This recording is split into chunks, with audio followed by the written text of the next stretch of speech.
Welcome to this edition of Motor Trend. I'm Jim Scouten with the Silverado Show Truck, the $1 million one-off that introduced the new Chevy trucks for 1999. What are we doing with it now? Well, it's one of John Moss's special vehicles. Once again, it's time for Motor Trend to raid the Chevy toy box to see what John's come up with this time.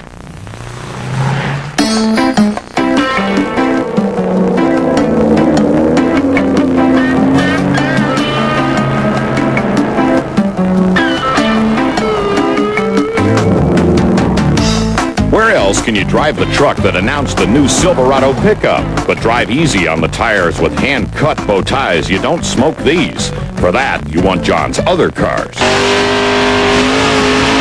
Like his newest Camaro, based not on a big block, but on the new LS1. It's a hot-rodded 350 small block. Yes, we've got a lot of hot rodding techniques with the polishing and everything, but it's got a unique plenum to get maximum airflow.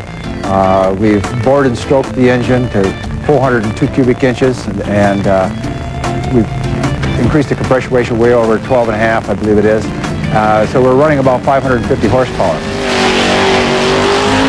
John's waiting for more speed parts for this car, having a solid lifter cam developed that should be good for another 50 horses. To get the extra additional horsepower, we're hoping to be breaking into the 9s, maybe a 9.8 possibly, maybe 9.9 for sure, at closer to 140 miles an hour.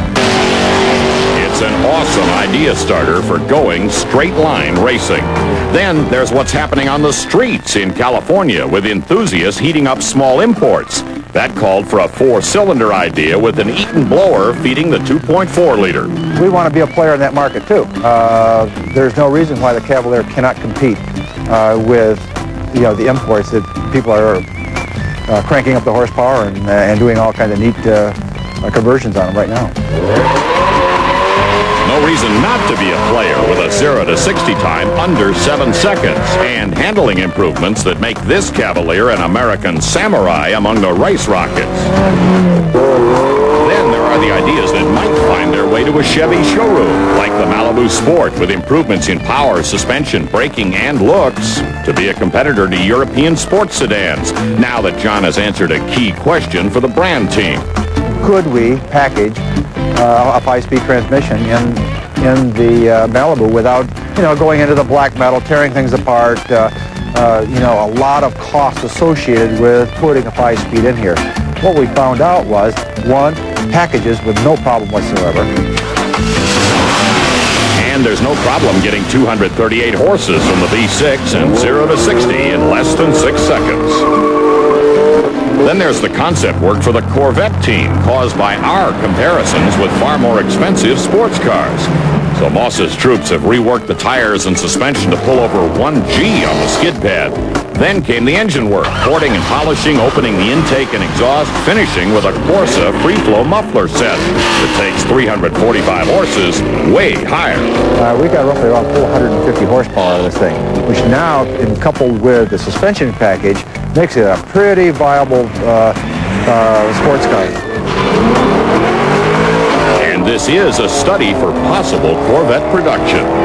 Then there's the latest version of the Tahoe SS, virtually certain for production, but named the Limited. As far as the performance aspect, it's a direct takeoff of the Tahoe police package, from engine to the brakes to the suspension. And then the production announcements, the Tahoe Z71 option complete with grill guard, and the Trailblazer, a top-of-the-line package with monochromatic paint, off-road suspension, and a plush leather interior, and the S10 Extreme with ground effects and lowered suspension, and even a short bed option for the full-size heavy-duty crew cab pickup. It's one more on quite a list. If you see the product line we have at this year's Toys Test, there's an awful lot of them that were concepts a year or two ago that are real going to market this fall. It's true, Specialty Vehicles has had a great year, even if it's John's louder toys that we remember. The Chevy Toys Test is always one of the highlights of each year of Motor Trend, with the Take It to the Limit exotics and one-offs from the mind of John Moss. But the real message is how much of what we get to play with turns out to have a future. Like these, that started as special vehicles, but shortly will be on sale at a Chevy dealer near you. Well, we're about at the end of the track for this edition of Motor Trend. For all of us here, I'm Jim Scout, and thanks for joining us. We'll see you next time.